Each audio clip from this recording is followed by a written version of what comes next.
Assalamualaikum warahmatullahi wabarakatuh. Perkenalkan, nama saya Rifa Salma Saida dengan NIM 2200718 dari kelas Manajemen RA5. Tujuan pembuatan video ini untuk memenuhi tugas ujian akhir semester dalam mata kuliah teori ekonomi dengan dosen pengampu yaitu Bapak Muhammad Teguh Setiadi SEMM CTMP CMC CPGAM CPRM CIB.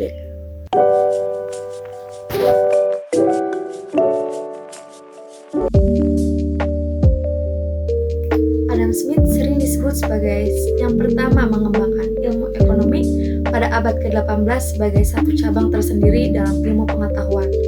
Melalui karya besarnya, World of Nations, Smith mencoba mencari tahu sejarah perkembangan negara-negara di Eropa. Kata ekonomi berasal dari kata Yunani, yaitu oikos, yang berarti keluarga atau rumah tangga, dan namos atau peraturan, aturan atau hukum, yang secara luas didefinisikan sebagai aturan rumah tangga atau manajemen rumah langkah. Sedangkan definisi dari ahli ekonomi atau ekonomi menggunakan konsep ekonomi dan data dalam bekerja. Secara umum bisa dibilang bahwa ekonomi adalah sebuah bidang kajian tentang pengurusan sumber daya material individu, masyarakat, dan negara untuk meningkatkan sumber daya yang ada melalui pilihan-pilihan kegiatan produksi, konsumsi, dan atau distribusi. Karena ekonomi merupakan ilmu tentang perilaku dan tindakan manusia untuk memenuhi kebutuhan hidupnya yang bervariasi dan juga berkembang dengan zaman. Di sini ada ruang lingkup ekonomi. Ilmu ekonomi yang memiliki ruang lingkup mikro dan juga makro, sehingga mudah untuk dipelajari. Dan keduanya juga memberikan batasan dan juga asumsi yang jelas. Ekonomi mikro. Ekonomi mikro ini merupakan cabang ilmu ekonomi yang khusus mempelajari bagian-bagian kecil atau aspek individual dari keseluruhan kegiatan perekonomian. Analisis dari teori ekonomi mikro antara lain itu meliputi perilaku pembeli atau konsumen dan produsen secara individu dan dalam pasar.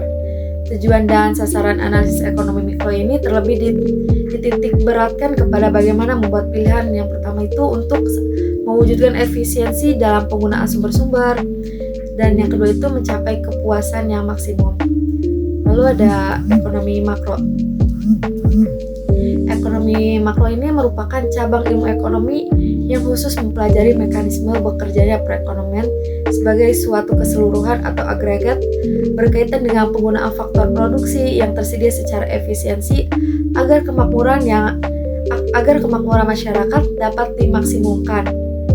Apabila yang dibicarakan masalah produsen, maka yang dianalisis produsen secara keseluruhan. Demikian halnya jika konsumen, maka yang dianalisis adalah seluruh konsumen dalam mengalokasikan pendapatannya untuk membeli barang atau jasa yang dihasilkan oleh perekonomian. Dan demikian juga dengan variabel permintaan, penawaran, perusahaan, harga, dan sebagainya. Intinya, ekonomi makro menganalisis penentuan tingkat kegiatan ekonomi yang diukur dari pendapatan, sehingga ekonomi makro sering dinamakan sebagai teori pendapatan atau income theory.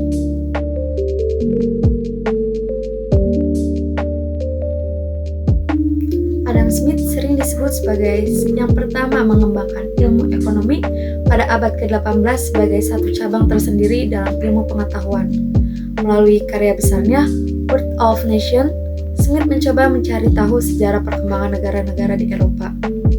Kata ekonomi berasal dari kata Yunani, yaitu oikos, yang berarti keluarga atau rumah tangga, dan namos atau peraturan, aturan atau hukum, yang secara luas didefinisikan sebagai aturan rumah tangga atau manajemen rumah langkah. Sedangkan definisi dari ahli ekonomi atau ekonomi menggunakan konsep ekonomi dan data dalam bekerja. Secara umum bisa dibilang bahwa ekonomi adalah sebuah bidang kajian tentang pengurusan sumber daya material individu, masyarakat, dan negara untuk meningkatkan sumber daya yang ada melalui pilihan-pilihan kegiatan produksi, konsumsi, dan atau distribusi. Karena ekonomi merupakan ilmu tentang perilaku dan tindakan manusia untuk memenuhi kebutuhan hidupnya yang bervariasi dan juga berkembang dengan zaman. Di sini ada ruang lingkup ekonomi. Ilmu ekonomi yang memiliki ruang lingkup mikro dan juga makro, sehingga mudah untuk dipelajari. Dan keduanya juga memberikan batasan dan juga asumsi yang jelas. Ekonomi mikro. Ekonomi mikro ini merupakan cabang ilmu ekonomi yang khusus mempelajari bagian-bagian kecil atau aspek individual dari keseluruhan kegiatan perekonomian. Analisis dari teori ekonomi mikro antara lain itu meliputi perilaku pembeli atau konsumen dan produsen secara individu dalam pasar. Tujuan dan sasaran analisis ekonomi mikro ini terlebih dititik beratkan kepada bagaimana membuat pilihan. Yang pertama itu untuk mewujudkan efisiensi dalam penggunaan sumber-sumber, dan yang kedua itu mencapai kepuasan yang maksimum. Lalu ada ekonomi makro. Ekonomi makro ini merupakan cabang ilmu ekonomi yang khusus mempelajari mekanisme bekerjanya perekonomian sebagai suatu keseluruhan atau agregat berkaitan dengan penggunaan faktor produksi yang tersedia secara efisiensi agar kemakmuran masyarakat dapat dimaksimumkan. Apabila yang dibicarakan masalah produsen, maka yang dianalisis produsen secara keseluruhan. Demikian halnya jika konsumen, maka yang dianalisis adalah seluruh konsumen dalam mengalokasikan pendapatannya untuk membeli barang atau jasa yang dihasilkan oleh perekonomian. Dan demikian juga dengan variabel permintaan, penawaran, perusahaan, harga, dan sebagainya. Intinya, ekonomi makro menganalisis penentuan tingkat kegiatan ekonomi yang diukur dari pendapatan, sehingga ekonomi makro sering dinamakan sebagai teori pendapatan atau income theory.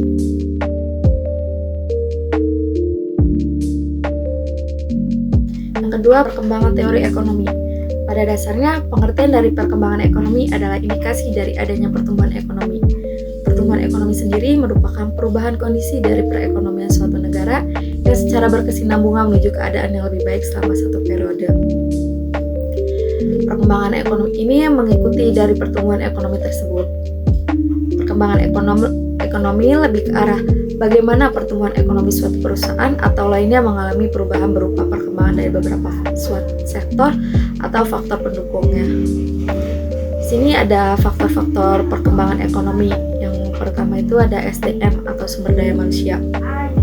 Hal pertama yang dipengaruhi dari proses pertumbuhan ekonomi ke arah perkembangan ekonomi adalah dipengaruhi oleh faktor SDM. Faktor SDM ini memiliki pengaruh yang penting terutama dalam hal proses perkembangan ekonomi. Yang kedua, SDA atau sumber daya alam. Selain SDM, SDA atau sumber daya alam juga menjadi faktor yang penting dalam mempengaruhi pertumbuhan ekonomi. Mengapa? Hal ini dikarenakan sebagai besar dari negara berkembang menjadikan perkembangan ekonomi negaranya bergantung dari SDM yang dimiliki. Yang ketiga ada IPTEK. IPTEK atau ilmu pengetahuan dan teknologi juga menjadi salah satu faktor penting dalam perkembangan teknologi. Dengan melihat perkembangan teknologi yang canggih, maka dalam pendapatan proses perkembangannya juga lebih cepat. Yang keempat ini ada budaya. Ternyata budaya juga memberikan dampak tersendiri dalam proses perkembangan dan juga pertumbuhan ekonomi. Faktor budaya memiliki fungsi untuk membangkitkan dan juga mendorong terjadinya proses pengembangan dan pembangunan ekonomi. Faktor budaya menjadi faktor utama karena sikap kerja, cerdas, ulet, dan juga jujur. Yang kelima ada modal. Modal menjadi salah satu faktor yang menentukan perkembangan ekonomi. Modal sendiri juga berkesinambungan dengan SDM. Modal menjadi salah satu kebutuhan yang penting untuk proses perkembangan.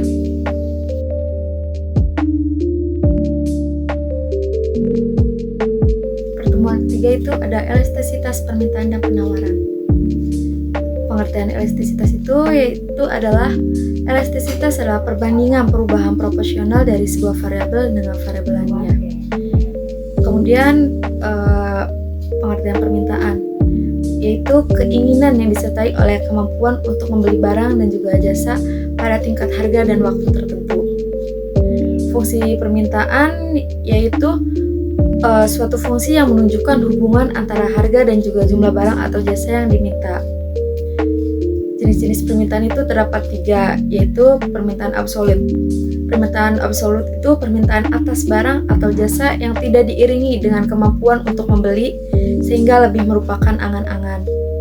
Yang kedua itu permintaan potensial, yaitu permintaan atas suatu barang atau jasa yang didukung dengan adanya kepemilikan sejumlah uang atau kemampuan daya beli. Namun, pembeli atas barang atau jasa tersebut masih berupa rencana membeli karena adanya beberapa alternatif barang atau jasa. Dan yang ketiga itu permintaan efektif, yaitu permintaan atas suatu produk, barang atau jasa yang dilakukan sesuai dengan daya beli yang dimiliki. Penawaran adalah jumlah produk atau jasa yang tersedia untuk dijual pada harga tertentu dalam suatu pasar pada suatu waktu tertentu. Fungsi penawaran yaitu menunjukkan hubungan antara harga dengan jumlah barang atau jasa yang ditawarkan oleh produsen. Fungsi penawaran juga digunakan produsen untuk menganalisa beberapa banyak barang yang diproduksi. Jenis-jenis elastisitas permintaan dan penawaran. Elastisitas penawaran terbagi menjadi beberapa jenis, yaitu yang pertama ada elastisitas penawaran sempurna. Elastisitas penawaran sempurna ini yaitu ketika nilai koefisien elastisitas penawaran berjumlah tak terhingga. Yang kedua, penawaran inelastis, yaitu ketika nilai koefisien elastisitas penawaran berjumlah kurang dari 1. Dan yang ketiga itu penawaran elastis, yaitu ketika nilai koefisien elastisitas penawaran berjumlah lebih dari 1. Dan yang keempat, penawaran elastisitas uniter, yaitu ketika nilai koefisien elastisitas penawaran berjumlah sama dengan 1. Dan yang kelima, anelastisitas penawaran sempurna, yaitu ketika nilai koefisien elastisitas penawaran berjumlah sama dengan 0 atau keadaan di mana meskipun terjadi peningkatan harga tidak akan mempengaruhi jumlah barang yang akan ditawarkan.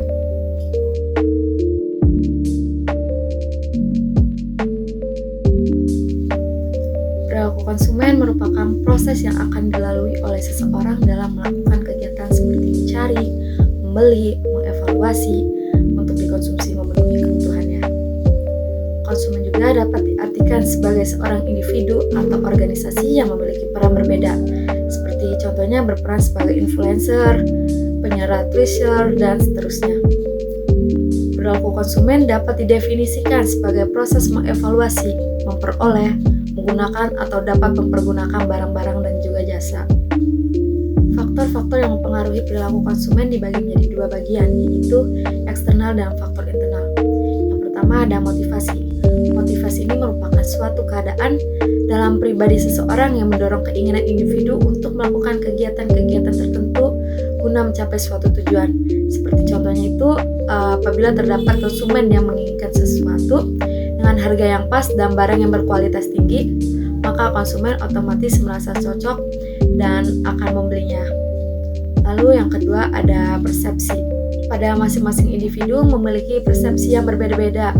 Maka dari itu, persepsi memiliki sifat nilai yang subjektif. Konsumen akan melakukan persepsi pada produk, harga, keklanan, dan juga kegiatan pemasaran perusahaan untuk memenuhi kebutuhan yang dibutuhkan dalam kehidupan sehari-hari. Itu contohnya kayak konsumen akan berpersepsi bahwa harga dari suatu produk akan dilihat dari kualitas dan juga produk yang dijualnya. Yang ketiga itu belajar. Kehidupan konsumen tidak jauh dari kata belajar. Proses belajar ini akan dilakukan konsumen apabila ingin mendapatkan kepuasan agar tidak terjadi kekecewaan pada produk yang akan dibeli.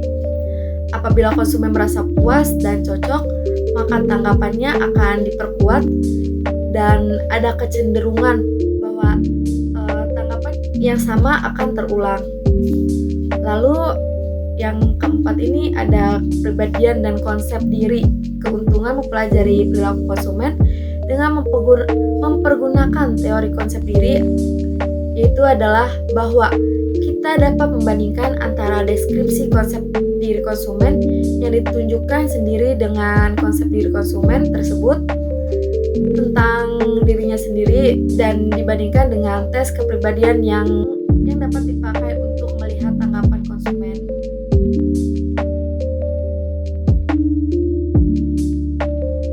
Pertemuan 5 yaitu teori biaya dan pemasukan.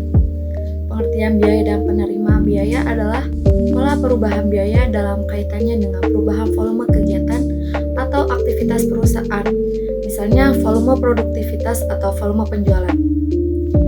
Besar kecilnya biaya dipengaruhi oleh besar kecilnya volume produksi atau volume penjualan. Berdasarkan hubungannya dengan perubahan volume kegiatan perusahaan, biaya dapat digolongkan atas, yaitu biaya variabel, biaya tetap, dan biaya semi variabel atau biaya semi tetap. Supraitno 2008, yaitu biaya variabel adalah biaya-biaya yang selalu berubah secara proporsional atau sebanding dengan perubahan volume kegiatan perusahaan. Besar kecilnya biaya variabel dipengaruhi oleh besar kecilnya volume produksi atau penjualan secara proporsional. Kemudian ada dari Supraitno, yaitu biaya tetap adalah biaya-biaya yang di dalam kapasitas tertentu totalnya tetap. Nah, meskipun volume kegiatan perusahaan berubah-ubah, sejauh tidak melampaui kapasitas, biaya tetap total tidak dipengaruhi oleh besar kecilnya volume kegiatan perusahaan. Sedangkan biaya semi variabel yaitu biaya-biaya yang totalnya selalu berubah tetapi tidak proporsional dengan perubahan volume kegiatan-kegiatan perusahaan. Kemudian ada dari Prayitno 2008 hari 1901, penerimaan adalah terjemahan dari revenue, yaitu suatu konsep yang menghubungkan antara jumlah barang yang diproduksi dengan harga jual per unitnya. Konsep penerimaan tentu saja dipandang dari sisi permintaan, karena tidak semua barang yang ditawarkan akan menjadi penerimaan. Dan selain itu, penerimaan adalah penerimaan produsen dari hasil penjualan outputnya. Lalu ada dampak bunga dan bagi hasil dalam produktivitas. Karakteristik dari sistem bunga dan analisa biaya produksi adalah bahwa biaya bunga yang harus dibayarkan produksi adalah tetap. Dengan demikian, biaya bunga akan menjadi fixed cost. Dengan kata lain, berapapun jumlah output yang diproduksi bunga tetap harus dibayar. Konsekuensi lebih keberadaan biaya bunga akan meningkatkan total biaya TC kurang TCI. Dengan menggunakan sistem bagi hasil, hal ini tidak terjadi.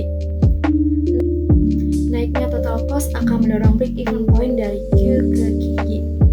Di sini ada pajak dan zakat dalam analisis pembiayaan dan pinjaman. Meskipun sistem ekonomi yang Islam tidak melarang secara mutlak pemungutan pajak, tetapi pajak merupakan sumber penerimaan negara yang tidak dianjurkan. Selain telah ada zakat, pemungutan pajak juga dapat membebani masyarakat sehingga sedapat mungkin dihindari. Menurut Qadrawi tahun 1991, pajak dalam sistem ekonomi Islam akan dikenakan hanya jika yang pertama benar-benar dibutuhkan, jadi ia bersifat darurat. Yang kedua, pembagian beban pajak dengan adil. Dan yang ketiga, dana pajak benar-benar digunakan untuk pembangunan. Zakat itu tersendiri merupakan pungutan wajib bagi harta yang dimiliki seseorang muslim, tentunya setelah harta tersebut memenuhi syarat. Nah, syarat ini misalnya nisab atau batas nilai minimal harta terkena zakat, dan juga haul, yaitu batas waktu minimal kepemilikan harta terkena zakat. Jika persyaratan ini tidak terpenuhi, maka pembayaran zakat menjadi tidak wajib. Zakat juga dikenakan terhadap harta perniagaan, yaitu barang yang diperjualbelikan. Zakat perniagaan ini akan dikenakan atas keuntungan yang telah diperoleh oleh produsen. Dan besarnya zakat perniagaan yaitu 2,5% dari keuntungan. Menurut Anto tahun 2003, karena zakat perniagaan dikenakan atas keuntungan, maka ia tidak akan mempengaruhi harta jual barang sebagaimana dalam pajak. Dengan sendirinya adalah zakat ini tidak akan mempengaruhi titik keseimbangan permintaan dan juga penawaran barang tersebut. Jika tingkat harga dianggap tetap, maka zakat juga tidak memberikan dampak apapun pada struktur biaya.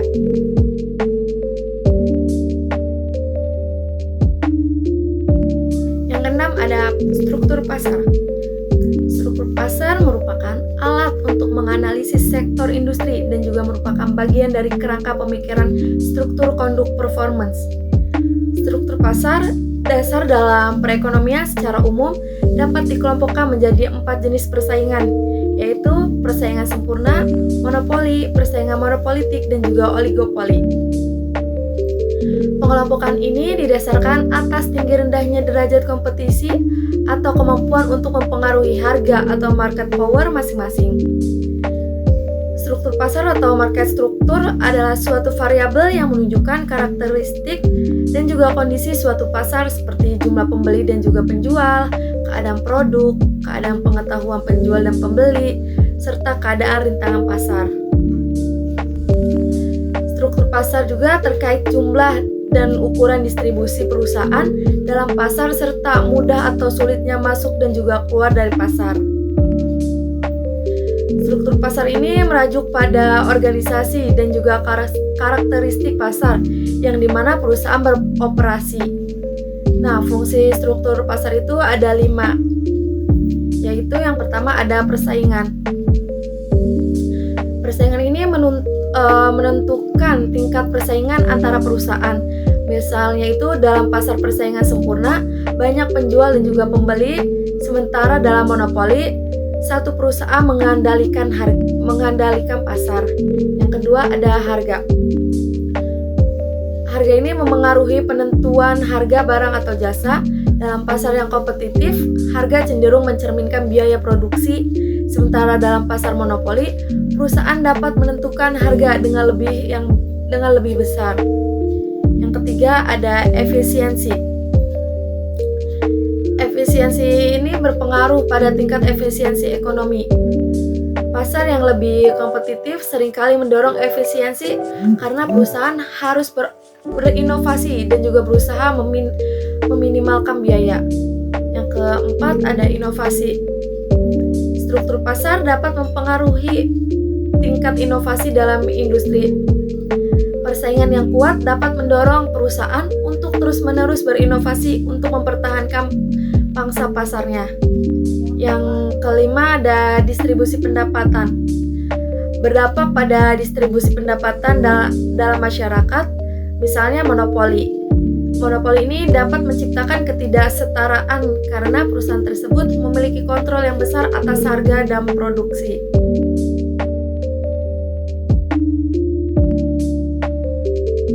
Dalam bab 7 ada pendapatan nasional. Pendapatan nasional menurut KBBI adalah hasil kerja atau usaha.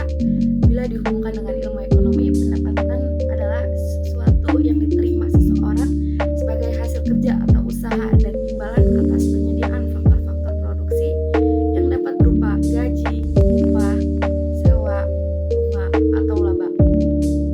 Bila setiap individu, keluarga, atau perusahaan mempunyai pendapatan, negara juga memiliki pendapatan yang dikenal dengan istilah pendapatan nasional. Besarnya pendapatan nasional yaitu diperoleh pemerintah, digunakan sebagai alat ukur kemakmuran negara tersebut dari waktu ke waktu. Selain itu juga pendapatan nasional dapat digunakan sebagai pembandingan tingkat perekonomian dengan negara lain. Karakteristik pendapatan nasional yaitu ada 4. Yang pertama nilai akhir, kemudian nilai pasar, yang ketiga dalam suatu periode tertentu, yang keempat berdasarkan wilayah. Yang pertama itu nilai akhir. Nilai akhir ini bertujuan untuk menghindari adanya perhitungan berganda atau double counting. Perhitungan berganda ini terjadi jika suatu barang atau jasa dihitung lebih dari satu kali dalam perhitungan pendapatan nasional. Kemudian yang kedua ada nilai pasar. Nilai pasar ini bertujuan untuk memudahkan perbandingan pendapat nasional antara negara. Nilai pasar merupakan ukuran yang paling objektif untuk membandingkan nilai barang dan juga jasa antara negara.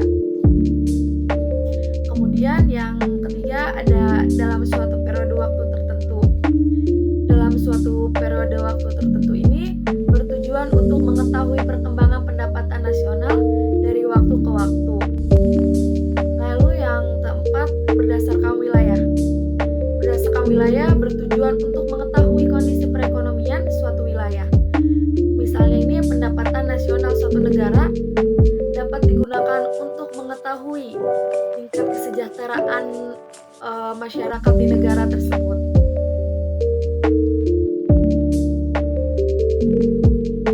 Pasar monopolistis. Nah, pasar monopolistik adalah salah satu pasar yang dimana terdapat banyak produsen yang memproduksi atau menghasilkan barang serupa, tetapi mempunyai perbedaan dalam beberapa aspek.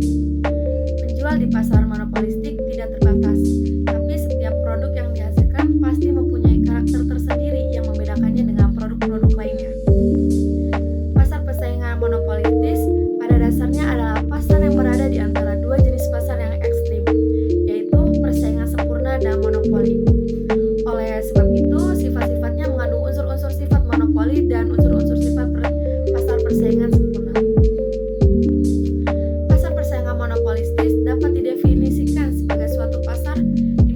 terdapat banyak produsen yang menghasilkan barang yang berbeda corak atau difference produk.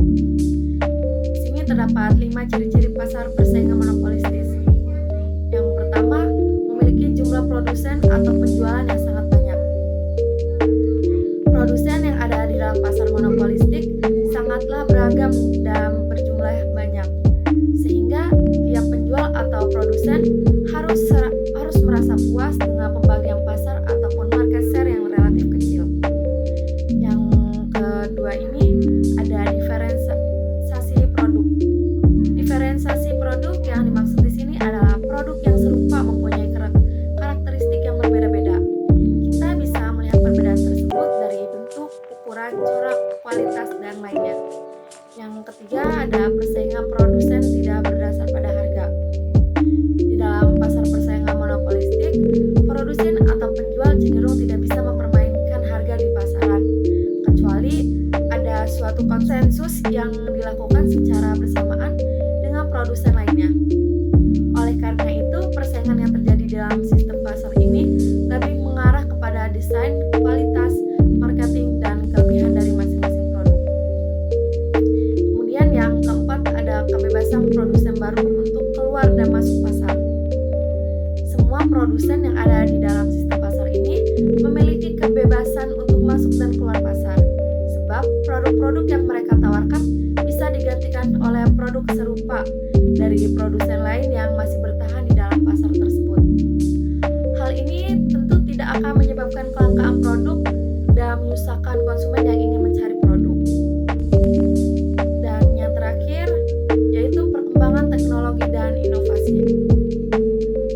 Karena adanya persaingan yang ketat dan banyaknya kompetitor di dalamnya, maka tiap produsen atau penjual dituntut untuk dapat terus memberikan sebuah inovasi terhadap produk yang mereka tawarkan.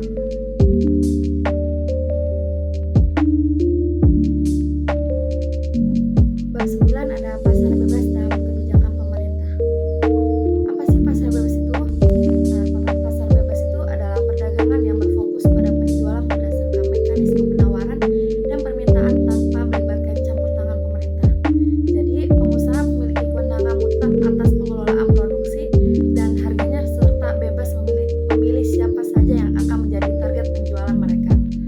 Pasar bebas adalah sistem ekonomi di mana barang dan jasa diperdagangkan dengan sedikit atau tanpa campur tangan pemerintah.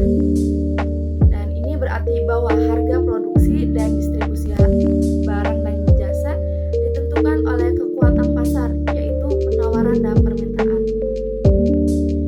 Ada beberapa jenis pasar bebas yang diklasifikasikan berdasarkan tingkat persaingan yang ada. Beberapa jenis pasar bebas yang umum meliputi yang pertama, pasar persaingan sempurna. Ada banyak pembeli dan penjual dan tidak ada satupun pembeli atau penjual yang cukup besar untuk mempengaruhi harga. Kemudian yang kedua ada pasar monopoli. Hanya ada satu penjual dan tidak ada pengganti yang dekat dengan produk atau jasa yang ditawarkan.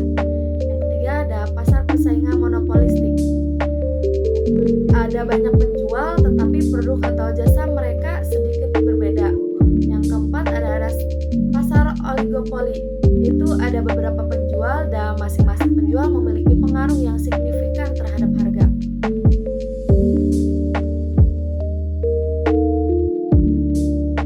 Yang ke-10 ada kebijakan fiskal dan kebijakan moneter.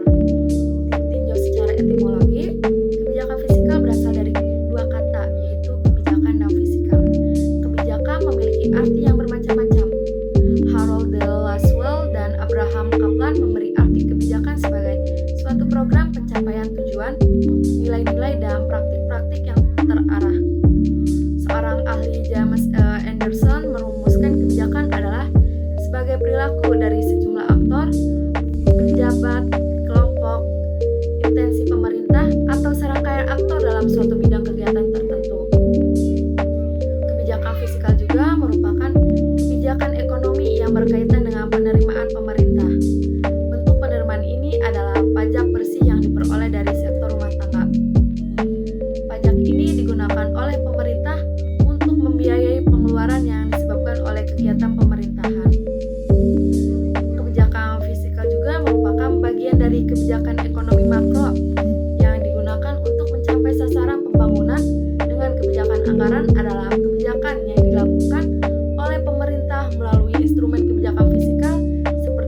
pengaturan pengeluaran negara maupun pendapatan negara yang ditunjukkan untuk mempengaruhi tingkat permintaan agregat di dalam perekonomian.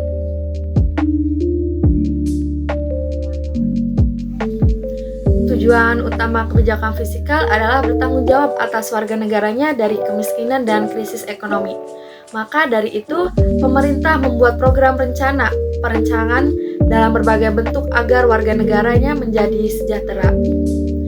Sini kebijakan fiskal itu mempunyai beberapa fungsi. Nah, yang pertama itu fungsi alokasi.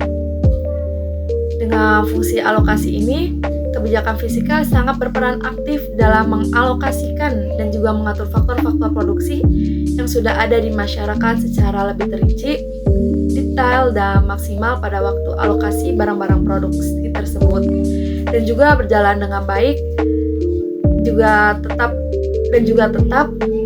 Maka dari itu, kebutuhan masyarakat juga akan terpenuhi dan berjalan dengan baik.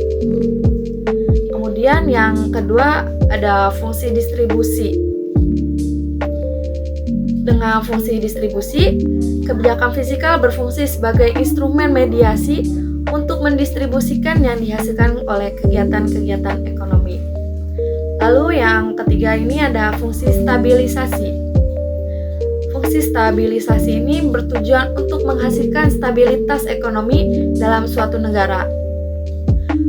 Fungsi stabilisasi ini sangat berpengaruh untuk mengatur variabel ekonomi makro melalui instrumen kebijakan moneter dan juga kebijakan fiskal. Kebijakan moneter merupakan kebijakan dalam upaya mengendalikan perekonomian negara secara makro untuk mencapai perekonomian yang lebih baik dengan cara mengatur jumlah uang yang beredar dan juga untuk mencapai tujuan tertentu. Misalnya menahan inflasi, mencapai pekerjaan penuh atau lebih sejahtera.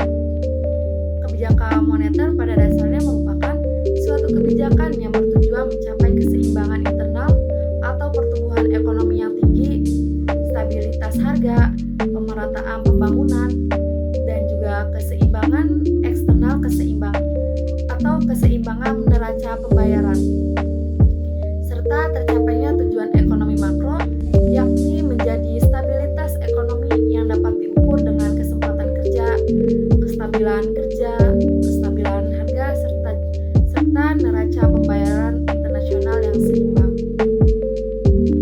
Nah, tujuan kebijakan moneter ini yaitu kebijakan moneter memiliki tujuan utama, yaitu mencapai stabilitas nilai mata uang, menjaga stabilitas sistem pembayaran, dan juga mendukung stabilitas sistem keuangan guna mendukung pertumbuhan ekonomi berkelanjutan.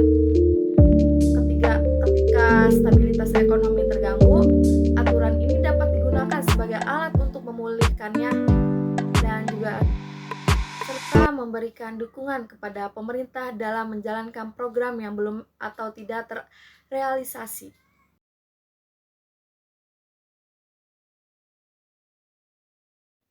Sebelas ada perekonomian terbuka.